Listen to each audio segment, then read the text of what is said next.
அஸ்ஸலாமு அலைக்கும் வரமத்துல்லாஹி வபரகாத்துஹு. பார்த்தீங்கன்னா இவனா இங்கேயே தான் இருக்கான். சரி, இன்னைக்கு காலையிலேருந்து நான் என்னால் வர முடில. காலையில் வந்து திறந்து விட்டு போனது தான், அதுக்கப்புறம் நான் வரல. இப்போ தான் வந்தேன். வந்து இப்படின்னு கதவை திறந்தேன், எல்லாம் படப்படன்னு உள்ளார ஏறி உக்காந்துட்டாங்க. இந்த வாத்து தான் ரொம்ப டார்ச்சர் பண்ணுதாங்க பாருங்க. டோட்டலாக ஏரியாவே கலீஜ் பண்ணிடுது. சுத்தமாக ரொம்ப ஒரு மாதிரி விருப்பப்பட்டு வாங்கினது தான், ஆனால் இப்போ ரொம்ப அது ஒரு பாடாக படுத்துது. என்ன பண்ணுறதுன்ட்டு தெரியல. ஸோ எல்லாம் உள்ளார வந்துட்டாங்க. இந்த குஞ்சுகளும் கொஞ்சம் நல்லா பெருசாகிடுச்சு. வெளியே விடலான்ட்டும் ஒரு யோசனை இருக்குது, வெளியே விட்றதுக்கும் கொஞ்சம் பயம் இருக்குது. இருந்த பார்ப்போம், கொஞ்சம் இன்னும் ஒரு மாதம் வெயிட் பண்ணலாம் அப்படின்ட்டு ஒரு இதாக இருக்குது. அதுக்குள்ளே இவங்களும் கொஞ்சம் பெருசாகிக்குவாங்க. முடிஞ்ச அளவுக்கு அவனையும் எப்படியாச்சும் கேப்சர் பண்ணிக்கலான் இருக்கேன். அவனை பிடிச்சி கொண்டு போய் எங்கேயாச்சும் விட்டுறலான் இருக்கேன். ஏன்னா முடியல, அவனை வச்சுக்கிட்டு சமாளிக்க முடியல. ஸோ நேற்று கொஞ்சம் லைட்டாக மழை பெஞ்சிச்சு, முந்தா நேற்று கொஞ்சம் மழை பெஞ்சிச்சு.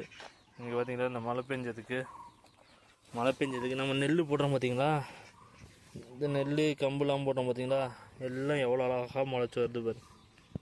என்ன இந்த கோழிங்க பெறடாமல் இருந்துச்சுன்னா அழகாக முளைச்சி வரும். இப்படி பார்த்தீங்கன்னா அழகாக முளைச்சி வருது. ஸோ அதே மாதிரி காஃபி பூவும் எல்லாம் கருக ஆரம்பிச்சிருச்சு. இதில் வந்து எப்படின்னா, இந்த பூ இருக்குது பார்த்தீங்களா, பூ தனியாக வரும். நடுவில் இருக்க அந்த இது இருக்குது பார்த்தீங்களா, அது மட்டும் அதில் அப்படி அந்த செடியில் ஒட்டியிருக்கும். அப்படி ஒட்டிச்சுன்னா அது வந்து காய் வந்துடும் அப்படிங்கிற மாதிரி அர்த்தம்ட்டு சொல்கிறாங்க. அதே மாதிரி மிளகும் நல்லா வந்துருச்சு. பெருக்கிறதுக்கு என்ன இன்றைக்கி வரேன்டாங்க, இன்னும் காணும். ஸோ இங்கிட்டலாம் பார்த்திங்கன்னா ஒரு சில இதில் இப்படி இருக்குது, ஒரு சில இதில் அப்படி இருக்குது. எது எப்படின்னு தெரியல. காய் காய்ச்சா தான் தெரியும். இன்னும் 2 பூ இருக்குது. ஸோ இந்த மாதிரி பார்த்திங்கன்னா இதெல்லாம் பார்த்திங்கன்னா நீ அடுத்த மழை பெஞ்சுன்னா இதெல்லாம் பூக்கும்.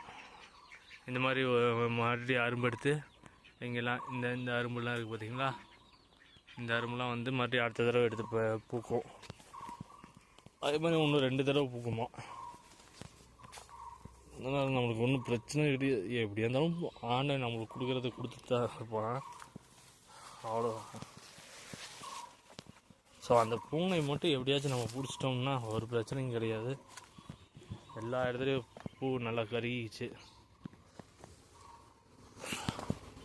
நம்ம டாமி இவன் ரொம்ப சேட்டை செய்ய ஆரம்பிச்சிட்டான். இப்போ ப்ரௌனி பையன் எங்கேயோ வெளியே யார் வீட்லேயோ போய் பூனையை போட்டு கடிச்சு வச்சுட்டு வந்திருக்கான். கம்ப்ளைண்ட் வந்திருக்கு என் பண்ணது. இது என்ன பூன்ட்டு தெரியலைங்க, அழகா வெள்ளை வெள்ளையா நீட்டாக இருக்குது.